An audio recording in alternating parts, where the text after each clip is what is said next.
Hey everybody, it's me, Amelia Lady B, and welcome back to my channel, Millennial and Menopause. Today is the last day of Fibroid Awareness Month, and so I will be discussing fibroids today. I not only wanted to do this video because it is Fibroids Awareness Month, I actually had it on my list to do a couple months back, but things happen. Fibroids, I had fibroids removed during my radical hysterectomy, but it seems as though a lot of people around me are being diagnosed with fibroids. And so I decided to do some research regarding fibroids and different treatment options as well, both conventional and also natural. And so I wanted to bring this information to you all so that it could possibly help you through your journey if you're experiencing it, or if you're experiencing it, or if someone you know may be experiencing it. Fibroids are benign growth of the uterine muscle. It has elements or links to being hereditary. However, there are women who have fibroids who have no hereditary link. However, if you do have a hereditary link, there is a very high chance that you will have or experience fibroids before the age of 50. Some symptoms include heavy bleeding, pelvic pain, really bad cramps during that time of the month, and abnormal dissension of the abdomen. So there are some women who have really big fibroids or multiple fibroids, and it may look as though you are pregnant. Other symptoms include fatigue due to anemia from the heavy bleeding, prolonged periods, back and leg pain. Now, there are some women who do not experience any type of pain or any symptoms when they have fibroids, and this is not uncommon. But in that case, those women do not need any treatments. Other than hereditary, other elements that can trigger fibroids are stress, diet, and endocrine disrupting chemicals. I read a study that stated that it is estimated that Black women are 25% more likely to suffer from fibroids by the age of 25, and 80% of Black women will experience fibroids by the age of 50, compared to 70% of white females.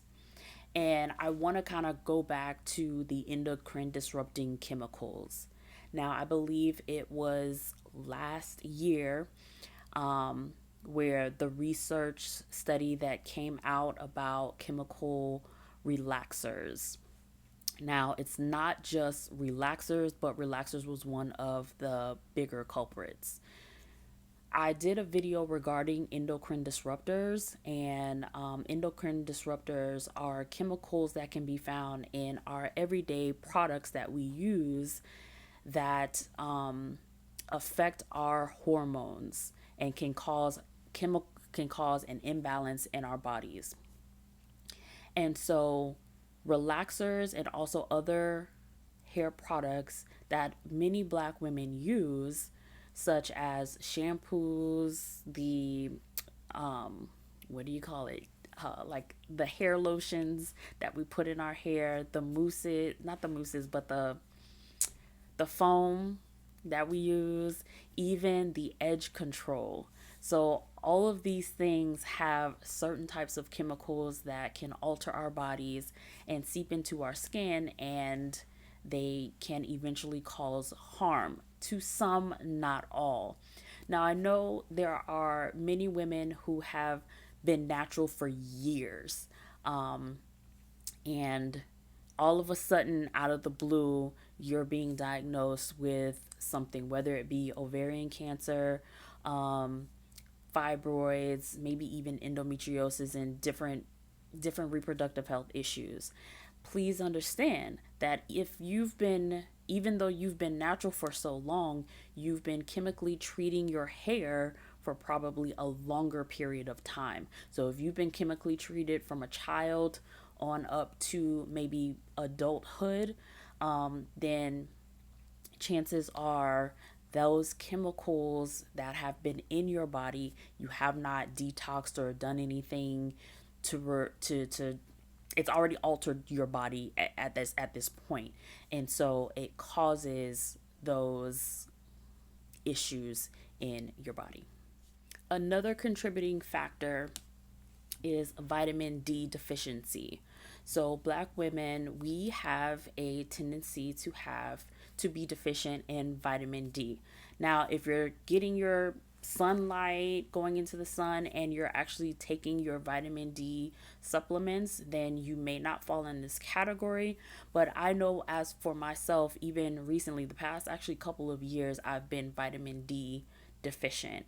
Um, so even though, we don't, because we are melanated, and so we have a tendency not to be able to absorb the sun rays that can provide the vitamin D that we need, we have to take supplements in order to balance out in our body so that we will not be deficient of vitamin D. Next, I'm going to talk about the hormonal influence of fibroids. Fibroids are influenced and driven by estrogen, and also can be influenced by insulin resistance. Insulin resistance is when your body absorbs most of its calories are coming from carbohydrates. And so these are sugars that enter into the bloodstream as glucose. And this is what drives the growth of fibroids. So when you are going to your doctor and you start discussing some of your symptoms, and they will do an ultrasound to see what's going on. Also, it would be great to get a blood test to determine if you are insulin resistant as well. So even if they say you have fibroids, I think it would be just due diligence just to ask about insulin resistance, and if this could play a factor into your fibroid growth as well. So what can you do? I have quite a bit of notes here, and I'm just going to read directly from my notes because it is impossible for me to remember all of this information. So I kind of condensed a lot of the things that I read to provide some type of guidance, and you can just take your notes and you'll be able to take it to your doctor, discuss it, decide what options are there for you. So here we go. Now, they are going to provide conventional treatment first. I mean, this is just their doctors. And so this is what they do. Some of the conventional treatments that they will offer you would be birth control pills, hormone suppressors, or either surgical procedures. When it comes to any of these things, especially the birth control pills and the hormone suppressors, it's very important for you to find out what these things are. First of all, when it comes to birth control pills, not everyone can take birth control pills. There are side effects to birth control pills. Some women gain weight. Some women cannot take them due to histories of blood clot, whether it be in their family or personally. Hormone suppressors. Definitely do your research about the suppressors. Find out which or the name of the medication and find out all side effects when it comes to that. Now, when it comes to surgical procedures, one, you want to determine how big your fibroids are and where the fibroid is. I would recommend, or am I allowed to recommend? I would highly suggest to find out, if you can ask your doctor, is there a way, can my fibroid shrink? Some doctors will say yes, and some doctors will say no. It also depends on how hard you want to work for this. Okay. I unfortunately one, I didn't know I had fibroids until I read my information about my surgical procedure, and I saw that I have some fibroids. I had about 7 fibroids removed during my hysterectomy. So I have never had the opportunity to do any diet changes or any types of drinking any herbs or taking supplements to be able to shrink anything. So I don't have any personal experience. I have followed a lot of women via Instagram, social media that have had this experience of being able to shrink their fibroids. I'm not quite sure about the size, so I don't know if size plays a factor in the shrinking ability, but I do know that fibroids are able to shrink in size. So just be mindful of that as I move through this video. Well, I think I have something else to talk about that as well. So some natural approaches and some supplements that you should be taking or should take. I think most of the supplements that I'm going to mention are stuff that we should take in general, but these things can target fibroids for women. So magnesium and isotal. So isotal, magnesium and isotal are really good for women if you have insulin resistance. So if your fibroids are due to insulin resistance, then magnesium and isotal. However, magnesium is good in general. So you could take a magnesium supplement or and along with that Epsom salt. So Epsom salt, when you soak in Epsom salt, it relieves your body, can relieve your body of inflammation. So like when you're dealing with arthritis, so like people with arthritis, they can do an Epsom salt bath. If you have any type of joint pain, Epsom salt. Migraines, it supposedly helps with migraines as well, and other menopausal symptoms as well. So I would definitely recommend to do Epsom salt baths every once in a while, and also take your magnesium. Calcium D-glucarate. Okay, so if you have high estrogen, which you're dealing with fibroids, calcium D-glucinate is a good supplement. Iodine slows and can prevent the growth of fibroids. So iodine. Vitamin D3. So there's vitamin D and there's vitamin D3. 85%, the vitamin D3 is 85% better in raising and maintaining vitamin D concentrations in your body. So also to keep in mind about vitamin D, all of us should be taking vitamin D, especially if we are deficient in vitamin D. Vitamin D helps with our mood. It helps with depression. And so if you find yourself, now I'm not saying this is like a supplement. I'm not saying that this is the cure for depression or the cure for mood swings. But if you find yourself kind of in a mood and it's really random, it's not something that happens to you all the time, it could be a possibility that you are vitamin D deficient. Now, if you have depression and it's to an extreme, and you're noticing this, or your moods are too extreme, it's very important for you to go see a therapist, and then they can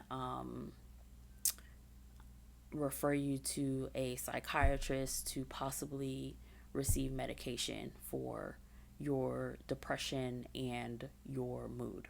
Vitamin D3 also helps with the reduction of osteoporosis and brittle bones. That's something I didn't know, because you always think about calcium, but actually vitamin D3 also helps with osteoporosis and brittle bones. Combine vitamin D along with vitamin K, it will work even better. So it'll be more potent. Just a little important note Fibroids actually shrink during menopause. So, as I was doing my research, I did read that if you are around menopausal age and you have a fibroid, chances are your doctor may hold off on any type of surgery, may hold off on treatments. It all depends on what's happening with your body, how severe your symptoms are, but more than likely can hold off because your fibroids will begin to shrink during menopause. Now, this is not me saying I said this. This is just based off of the research that I've done. And so this is a conversation for you to have with your doctor as well. If you are a woman in her mid 40s, maybe even depending mid 40s to 50s, and you're dealing with fibroids and you haven't yet entered into perimenopause, chances are once you enter into perimenopause, your fibroids will shrink. Other things that I think are really important to do if you are experiencing fibroids or any other reproductive health issues, if you have not done so already, is to change your menstrual products from the mainstream products to more natural products. I say this because I, once again, did not have the chance to use natural products because they didn't have any at the time around my time. So these I've suggested natural, um, more chemical free products to like friends and family. And when I do follow up, they feel a whole lot better. Like periods would get lighter, and less pain. So I think it really does make a difference because understand that those chemicals in a lot of the mainstream tampons and even pads are seeping through our bodies. So these are chemicals because like those ones that have like it has like these fibers and different gels and stuff in them, and those chemicals can seep into the body, especially a tampon, because the tampon is inserted, and so that tampon is carrying all types of chemicals that can really inflame your uterus and vagina. So you want to be very careful with what products you are using, all these soaps and cleanses and different things like that. You should actually do your research or look up some of the ingredients in some of these products, and you will be appalled that they're even allowed to use those things. And we put those in or around our bodies. I mean, anyway, I'm going to keep going. So, another thing to do, and I know this is very hard for many of us, and it is to change your eating style. So, again, because fibroids are, I would say, a good percentage of our reproductive health issues are really triggered by estrogen dominance.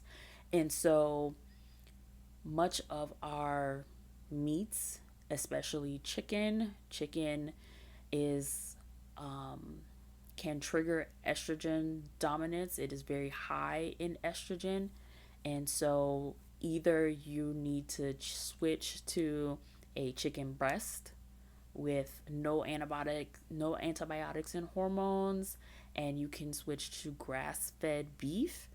But I would highly recommend to kind of move away specifically to from the red meat and switch to chicken breast if that's something. But if you can possibly just go plant based, more fruits and veggies, I think that would be a really big make a big difference in how you feel. Also, you want to incorporate some herbs.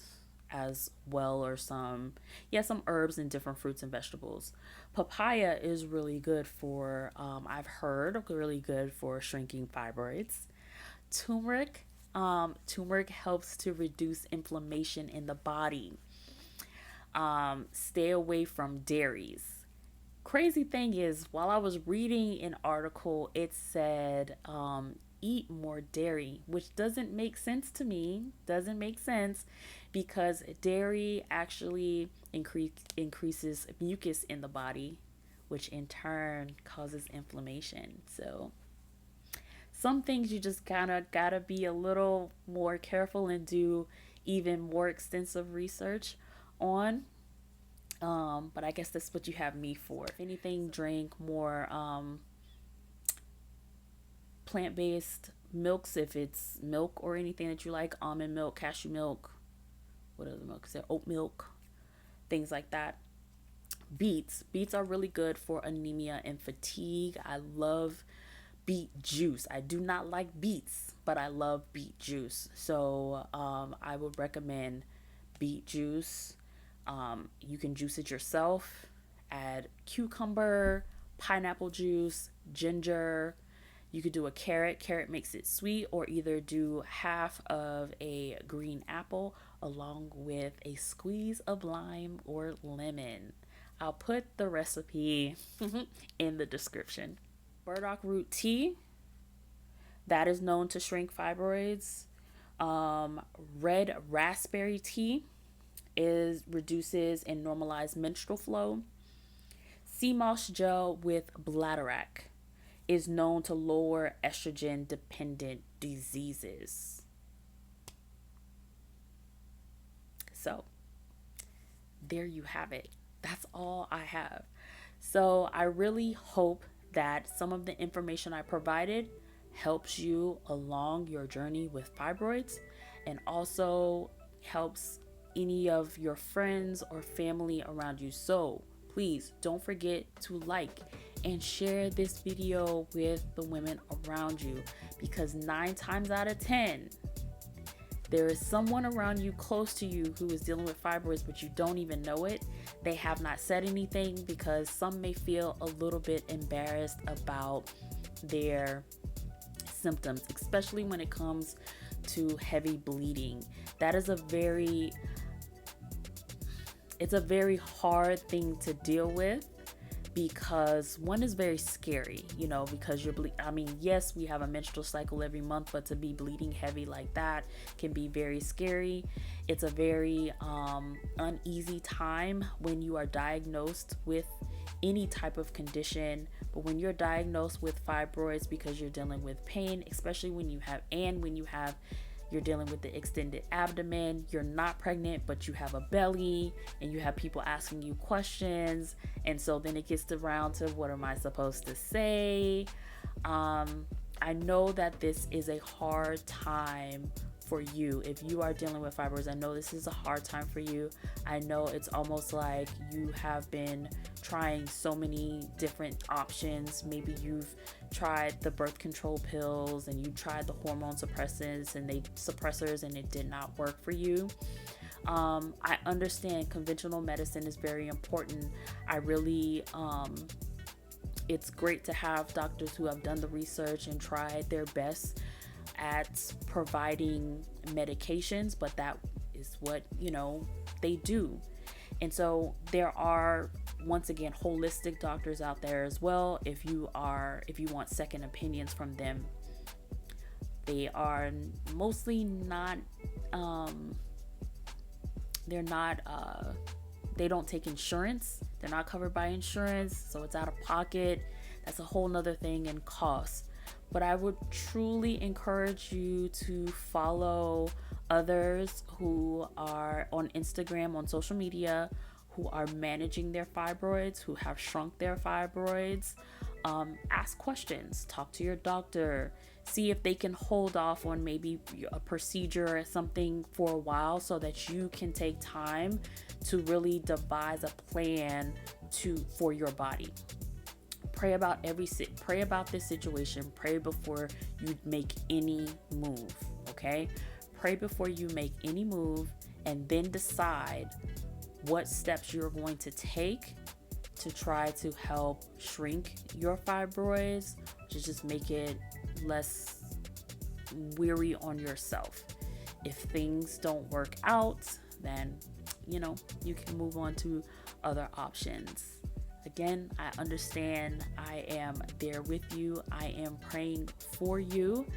Don't forget to follow me on Instagram for my community. I know I talk a lot about menopause and surgical menopause, but you may be able to find some helpful information, whether it be about herbs or whether it be about juicing or just some encouraging words to help you throughout your journey.